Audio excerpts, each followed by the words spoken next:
The news arrived without a sound. It started not with an explosion, but with a series of silent, blinking dots on a radar screen.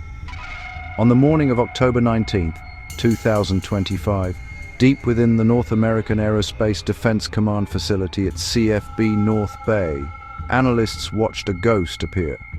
It was a fast-moving contact, an unidentified aircraft slicing through the frigid air of the high Arctic. It moved with a purpose that felt unsettling. The initial quiet in the command center quickly gave way to a low, urgent hum of activity. Voices became clipped. Procedures were enacted with practiced speed. The calm of a routine Sunday was shattered in an instant. Canada reacted with a swiftness born of instinct and protocol. 2 CF-18 Hornet fighter jets were scrambled from CFB Cold Lake, their engines roaring to life, breaking the prairie stillness. Their mission was clear: intercept, identify, challenge. But even as the Hornets climbed towards the stratosphere, the initial reports were already spreading like wildfire through secure channels to Ottawa. The Prime Minister was briefed. The Minister of National Defence was pulled from a weekend engagement. The mood in the capital shifted from weekend calm to high alert. This was not a drill. This was not a lost civilian plane. This felt different, more deliberate, far more concerning. The initial shock was palpable, because the intruder was not from a rival nation. It was not a Russian bear bomber probing the edges of sovereign airspace. A familiar dance of deterrence. The identification, when it finally came, was more confusing and, in some ways, more infuriating. The aircraft was a Saab Gripen E, a fighter jet belonging to Sweden, a nation Canada considered a close partner and a friend.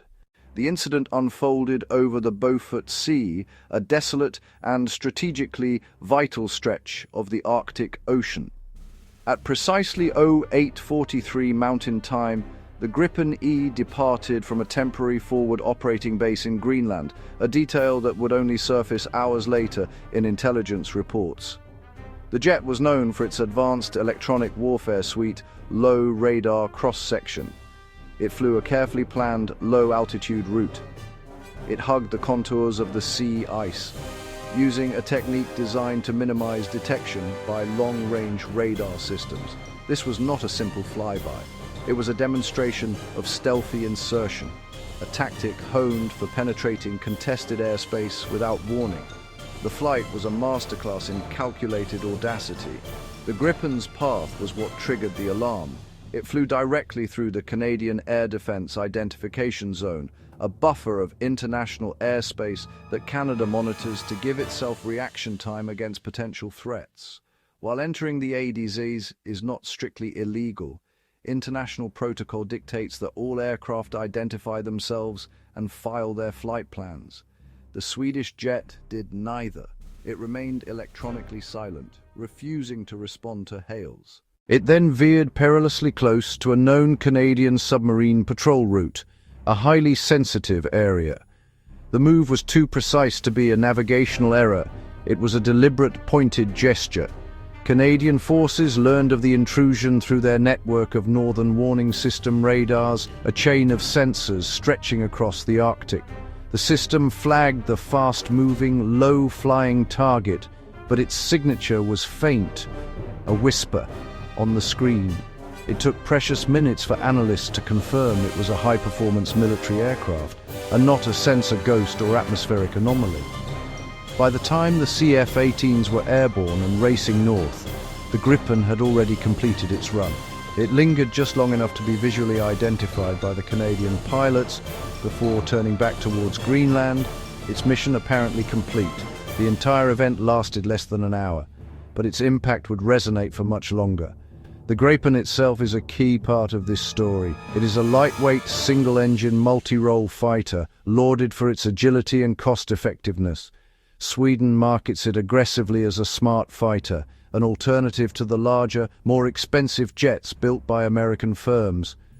The Gripen E model features a sophisticated sensor suite and data link capability, allowing it to see and communicate without giving away its own position. The pilot did not rely on brute speed, but on cunning and technology. The flight was a real-world advertisement for the jet's capabilities, demonstrating it could operate undetected in the backyard of a major NATO power. The official confirmation from the Department of National Defense landed like a thunderclap. The statement was brief, cold, and packed with fury. It called the Gripen's flight an irresponsible and provocative maneuver and a breach of established international aviation protocols. The language was unusually blunt for diplomatic communications, signaling a deep sense of outrage within Canada's military and political leadership. Fighter jets were placed on a higher state of readiness across the country. Naval assets in the north were ordered to increase their surveillance patrols. The message was unmistakable. Canada's guard was up. Public reaction was a torrent of disbelief and anger. News channels ran the story on a continuous loop, pundits, retired generals offering their analyses. Headline, Swedish betrayal in the Arctic. Headline, Canada on high alert after Gripen intrusion. Headline, fury in Ottawa over shock flight. On social media, the leaked images of the lone Gripen became a symbol of the perceived affront. Canadians felt a collective sting of indignation. The political reaction was swift and fierce. Opposition demanded an emergency debate in the House of Commons. They accused the government of being caught flat-footed and asked how a foreign military jet could fly so close to sensitive areas without interception. The Minister of National Defense faced a barrage of questions. Critics framed it as a failure of northern surveillance capabilities. The Prime Minister spoke directly with the Swedish Prime Minister, expressing profound disappointment and demanding a full explanation. Diplomatic niceties were stripped away. Raw political anger. The anger in Canada was amplified by a deep sense of betrayal. Sweden and Canada have long been partners in the sky. Both members of the Arctic Council participated in joint exercises, cold response drills in Norway. Canadian pilots trained alongside Swedish pilots, sharing knowledge, building a rapport, mutual respect, shared democratic values, not rivals. Like-minded countries navigating a complex geopolitical landscape. History of cooperation made the Gripen's unannounced covert flight feel less like a probe and more like a stab in the back. Betrayal permeated discussions at every level. Diplomats who had spent years building bridges felt personally let down. They had operated on the assumption of transparency and good faith. The Gripen's silent run through the Abyss shattered that assumption. It suggested Sweden would put its own interest, commercial, strategic, ahead of its relationship with Canada. For Canada, proud of alliance building and multilateralism, such a unilateral act was hard to comprehend and even harder to forgive. Military-to-military ties, often insulated from politics, suffered a significant blow. Trust between Air Force commanders is built on predictable behavior, clear communication. When Allied aircraft operate in the same region, they talk to each other. They share flight plans. They deconflict their movements to avoid accidents. The Swedish pilot's deliberate radio silence was a direct violation of this unwritten code. It introduced a dangerous element of unpredictability into an already high-stakes environment. Canadian military planners were left wondering if they could ever fully trust Swedish operational plans again. Why would Sweden authorize such a risky and provocative move? As the initial shock subsided, analysts floated several theories. The most prominent theory centered on commerce. Canada is finalizing a new fighter jet selection to replace its aging CF-18s, a multi-billion-dollar contract. The Saab Gripen E is a main contender. Some experts called the flight a brazen marketing stunt. It was Sweden demonstrating the Gripen in a real-world scenario, showing off its stealth capabilities, showing off its electronic warfare capabilities, essentially telling the Canadian government, this is what our jet can do. It can even slip past your defenses. Another theory, a strategic warning. The Arctic is becoming more militarized and contested. Ice is melting, new shipping routes are opening, nations are jockeying for influence. Sweden, not an Arctic coastal state, still has heavy interests in high north stability. Analysts said the flight signaled to Canada and other NATO members. It said Sweden can project power into the region independently. It reminded allies Sweden is a serious military player and expects consultation on European and Arctic security. A third possibility, a test of Canada's defences, not solely for Sweden's benefit. In intelligence sharing, friendly nations sometimes probe defences to identify weaknesses a common adversary might exploit. The theory: Sweden tried to expose gaps in NORAD's northern sensor coverage, hoping to force Canada, the United States, to upgrade systems. It was a harsh, unsolicited favour, pointing out shared vulnerability before an enemy could. Defence expert Dr. Elina Velk was quoted, "You must not view this as a purely hostile act. It is an act of strategic communication. Sweden is communicating its capabilities, frustrations, relevance. It knows the Gripen is an underdog in the Canadian competition. This was a way to change the narrative. It was a calculated risk expected to make Ottawa furious. They asked whether demonstrating capability is worth the diplomatic fallout. This adds complexity, born of cold, rational risk-reward calculation." Section 6. The official response and the unspoken threat. Sweden's initial response did little to quell the anger in Canada. The Swedish Armed Forces issued a terse two-sentence statement. It confirmed that a Gripen E had been conducting a long-range training flight in the high north. All international laws and norms were respected. No airspace was violated. This carefully worded denial was seen in Ottawa as a masterpiece of evasion. While technically true, the jet never crossed into sovereign Canadian airspace. It ignored the provocative flight path and the deliberate breach of ADIS protocols. The lack of an apology or a detailed explanation was taken as an insult. Canada's diplomatic counter-move was firm and direct. The Canadian ambassador in Stockholm was instructed to lodge a formal diplomatic protest, a serious step between friendly nations. Ottawa demanded the Gripen's flight data recorder, the black box, and its communication logs. That request meant sharing sensitive operational information. Canada signaled it would not be satisfied with vague assurances. It wanted hard evidence to understand the pilot's intentions and the orders they followed. The unspoken threat: failure to cooperate would have serious bilateral consequences. The incident cast a long, dark shadow over the fighter jet competition. Gripen advocates in Ottawa went suddenly silent. The optics of buying from a country that embarrassed Canada's defences turned toxic. Competitors like F-35 makers quietly capitalized, emphasizing interoperability and trust within NATO. Canada began leveraging its position within key alliances. Officials raised the issue at a closed-door NATO meeting in Brussels, framing it as alliance cohesion and Arctic security. Sweden is not a NATO member, but a close partner. Being called out there is heavy pressure. Canada made clear this wasn't just a bilateral squabble, it was a test of Western security rules, and Canada expected allies to demand accountability and transparency from Stockholm. Section 7. Cracks in the shield. A technological reckoning. The Gripen's ghost-like flight through the Northern Watch Zone forced an uncomfortable and urgent reckoning within Canada's defence establishment. The primary question was no longer just why the Swedes did it, but how they did it so effectively. How did a single, relatively small fighter jet manage to penetrate so deep into a monitored zone before a robust track could be established?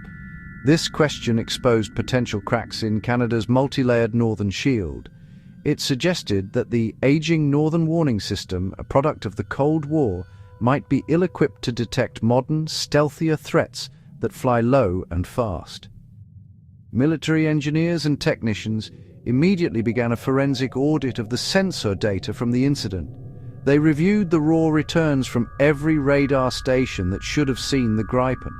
They were looking for blind spots, gaps in coverage between different radar sites, or potential vulnerabilities to the Gripen's advanced electronic jamming and deception technologies.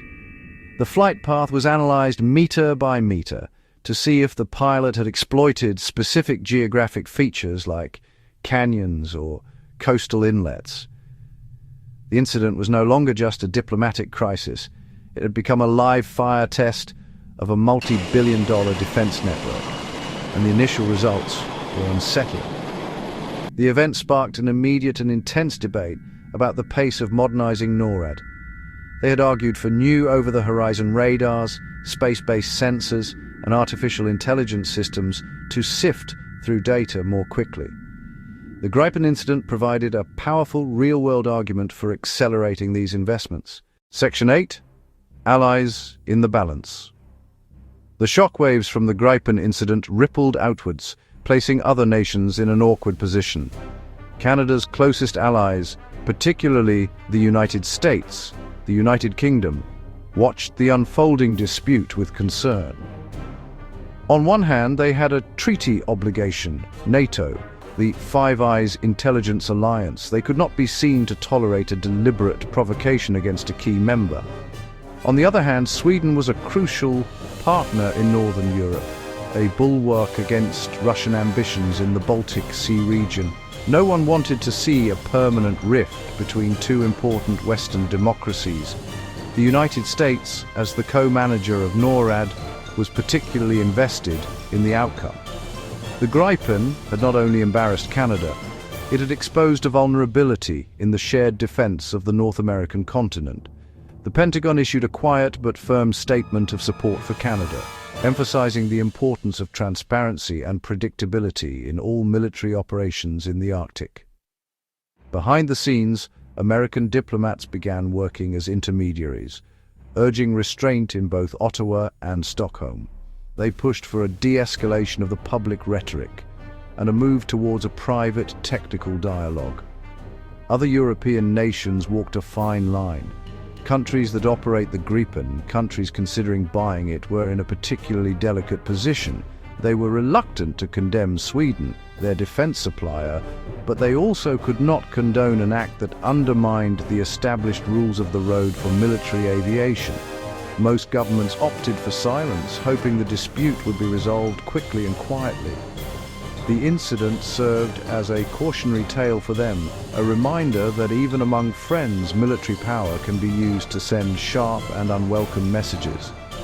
The tension put a spotlight on the evolving security architecture of the Arctic. Section 9. The cold question remaining. Today, on October 19, 2025, the immediate crisis has passed, but the air remains thick with tension. The scrambled jets are back at their bases, the radar screens are clear, and the initial fury has cooled into a hard, cold resolve. The Gripen that sliced through the Arctic silence is now a symbol, a catalyst for a deep and uncomfortable reassessment of trust, technology, territory. The incident, for all its brevity, has left a permanent mark on Canada's perception of its security and its place in the world. It was a wake-up call, delivered in the most jarring way possible, a lesson written in jet fuel across the northern sky. In the aftermath, Canada's leaders are weighing their options. The path of pure diplomacy calls for patience, back-channel talks, a gradual rebuilding of trust with Sweden. The path of strength calls for a more forceful response, excluding the Gripen from the fighter competition, launching new and more aggressive sovereignty patrols, and pushing for formal censures in international forums. The government in Ottawa is caught between the desire to show resolve and the need to preserve a crucial European partnership. Every potential move is fraught with risk, a delicate calculation of national pride against strategic interest. Sweden, too, faces a critical choice. It can continue to hide behind legalistic denials, hoping the storm will pass, or it can make a gesture of reconciliation, share the flight data, issue a meaningful explanation, and work with Canada to establish clearer protocols for the future. The first choice might preserve the mystique of its fighter jet, but it would permanently damage its reputation as a reliable partner. The second choice would require humility and Maginot, but it holds the only real promise of repairing the breach and restoring the trust that was lost. The images from that clear, cold morning will linger in the collective memory. The ghost on the radar, the sleek fighter jet against the endless white, the silent challenge that echoed from the Arctic to the heart of government. This story is a stark illustration of 21st century power dynamics. The skies may be quiet now, but the questions raised by the Gripen's flight remain loud and clear. What will Canada do next?